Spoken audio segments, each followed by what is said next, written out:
Hi, this is Kylie Coo. Welcome to my studio. So in the Mixed Media Emporium Facebook group, our prompt is Mini Month of May. So we're looking at smaller scale projects this month.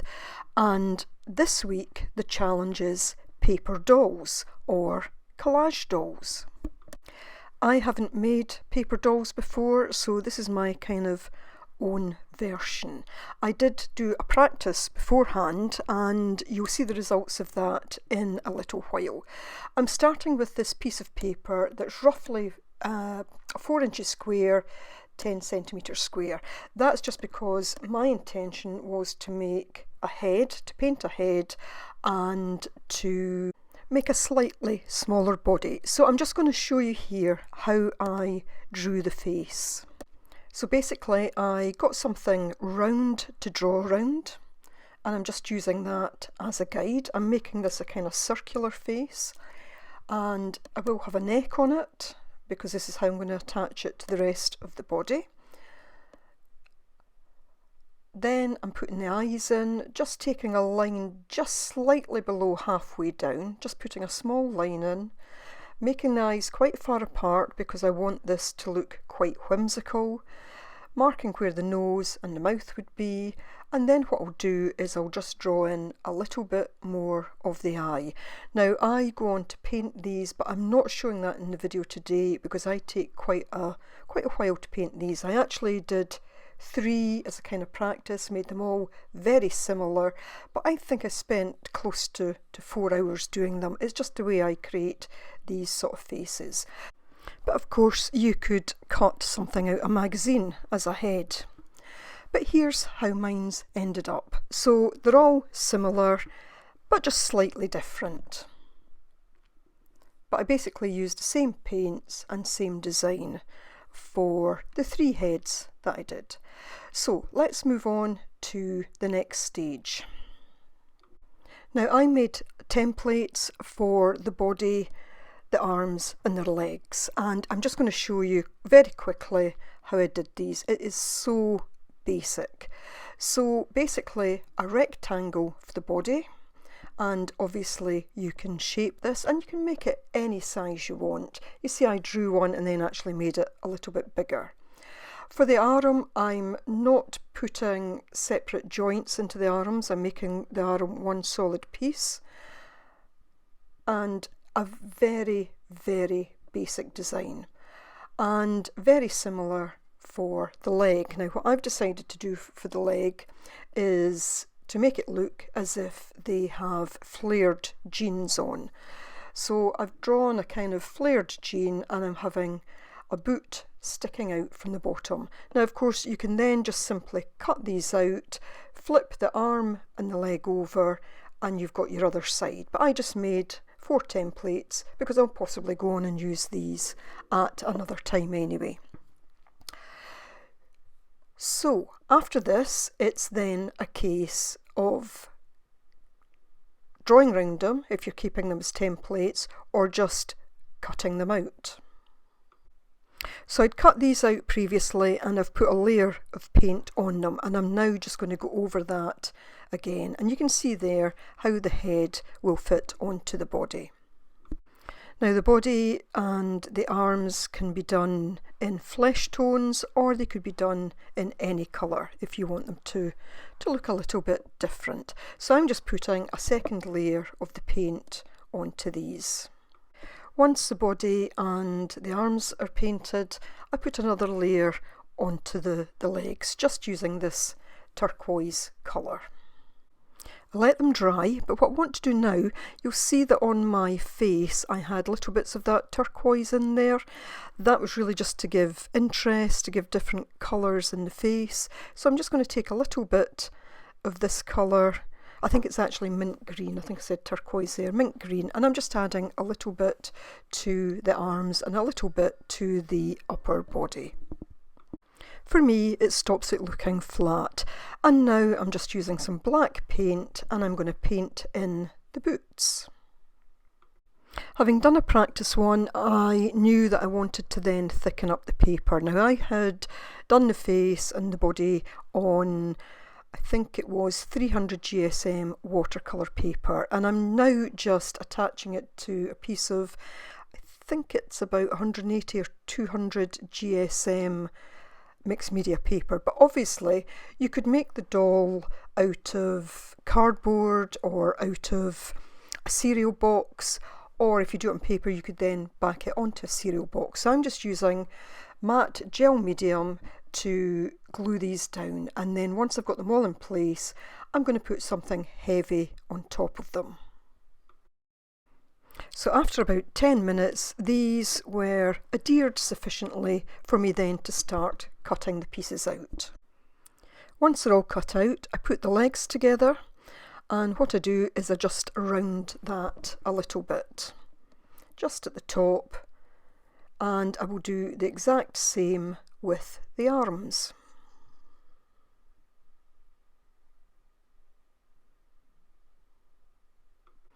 I'm now taking this Faber-Castell Pitt Artist Big Brush pen, and I am just going to go around all those edges just to hide the white. This is brown, you could do it in black, you could do it in any colour at all. Before I start attaching the various pieces together, I've just taken these gel pens and I'm just going to decorate the trousers because these are kind of boho hippie girls that I'm making.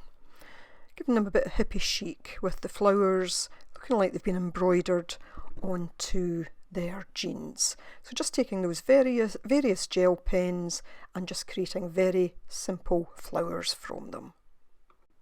Now those are done, I am going to start to pull the doll together by attaching the various parts. So I've got my head and I'm just laying these in position roughly as I want them. And I've got these tiny little brads. These came from my lovely friend Cynthia in Oregon a while ago, and they were just absolutely ideal for this. So I'm going to put the body in front of the head, and I'm just going to use an awl just to poke through.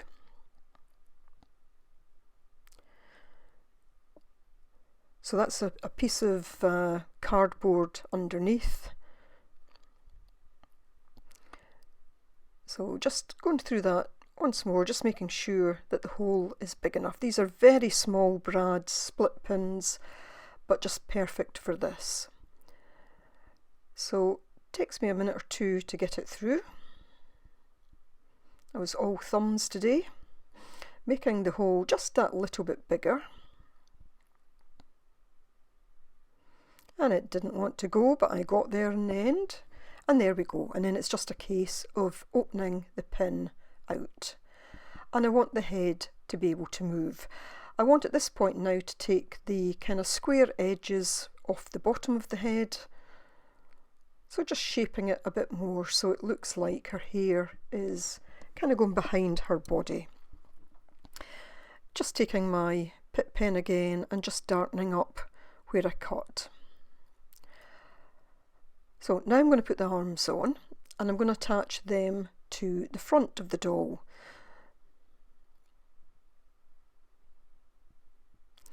And just checking the position of them, and what I'll do here is I'll move the head to the side because I don't want to poke right through the head, and just towards the top of the arm, again just making a hole through there. I'll do the other side at this point, trying to get them in a kind of similar position, but you know, if it wasn't 100% exact, then I'm not too concerned about this because these are supposed to be very whimsical. And then using these little flower brads to attach the arms, and I just thought these went so well, you know, because these are supposed to be boho hippie chic, and I just thought that the flowers were kind of representative of that as well. Again, just opening the pin up on the back, and there I have my arms in place. Just checking everything moves. Now the same again with the legs, just positioning them. Now obviously if you wanted to make it smaller, you could make the body smaller.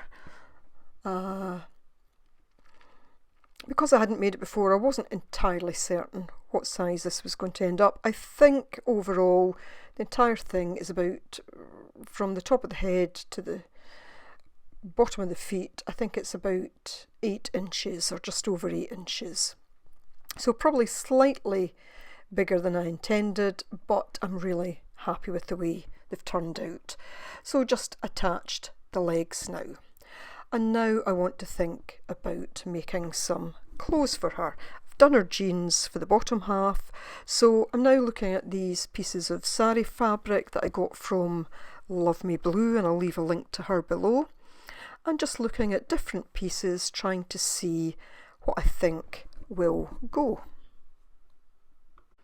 I eventually pick a piece, and all I'm going to do is trim the edges, just straighten it up a bit. Now, these might fray a little bit, but I don't mind that because, as I say, this is supposed to be hippie chic, and to me, frayed edges go with that. Now, I did want quite a thin fabric because I want this to be able to slip up and under her arms, but for her arms still to be able to move.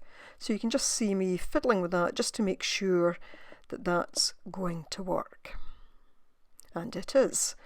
Now, I just trim a little bit down off the edge there.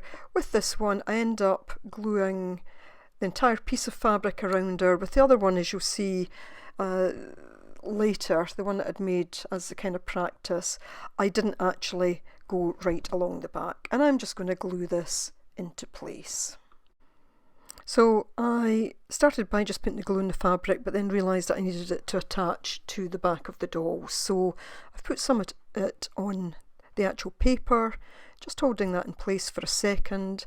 I wanted it to be sticking out a little bit towards the bottom so that the legs can move, and so you'll see that I've not glued that entirely straight, and that's just to give a bit of wiggle room at the bottom there.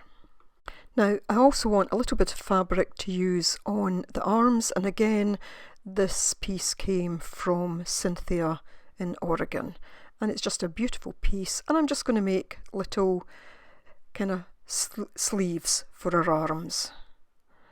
And I'm going to attach these in the exact same way, just going to turn it round and put some glue on the arm and glue that into place, and I think this will be really cute.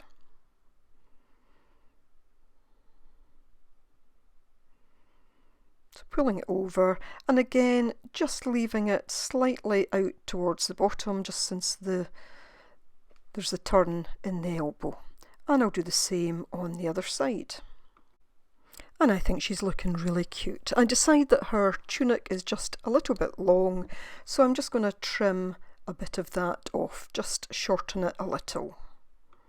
Once that's done, it's now a case of doing some more detailing on her. So again, I'm just taking my gel pens, and what I'm going to do, where I have the split pin that holds her head together, I'm just going to use these to create almost like love beads just around her neck.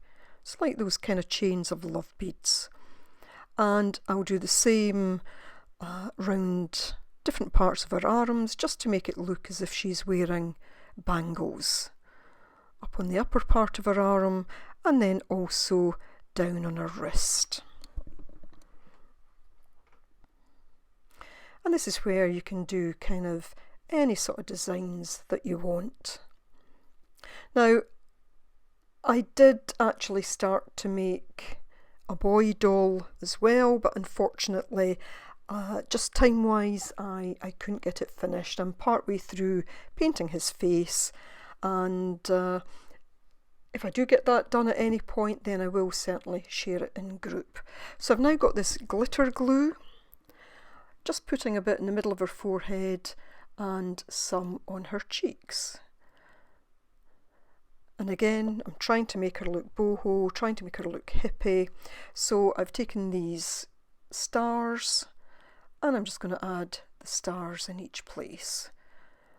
So a pink one in the middle of her forehead and silver on her cheeks. And I'm just going to use my awl just to get those into place. And I think the silver around it's quite nice.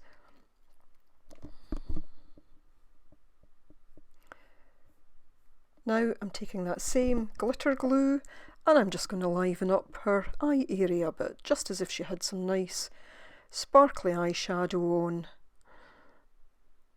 Just dabbing that, and then I'll just flatten it a little bit with my finger. And again, this just helps her sparkle. Just going to take my Posca pen now. I did also apply some gold glitter glue to the centres of the flowers, just using the white Posca pen to get the little bits of light in her eyes, and also just adding it to her hair to give it that kind of sun-kissed look. And here she is alongside the practice one that I made. Now you see that one, I didn't take the material right round, it was a smaller piece, so you can get away with just using some quite small pieces. I could have put joints in the elbows, but I just decided that for my first time doing this, I just wanted to keep it a little bit more straightforward. I realised here I hadn't put a flower in her hair like I had with the other one, so I'm just quickly using the gel pens to add in a flower, just to give them a bit of flower power. Using the Posca again just to add a bit of detail. For me this is a fun thing, just adding all these little details, using the gold glitter glue just to put a centre in that. And then we are done. And I love the way that I've used gold paint on the hair, metallic paint. I love the way that the light catches it, and I love the way that the light catches the sparkly eyes and face features, etc. So I do hope you've enjoyed this. Do check out Nina's video as well. I'll have another video out later today as part of the Artsy Second Sunday Hop, so I do hope you'll have a look at that as well. And thanks very much for watching. Take care. Bye for now.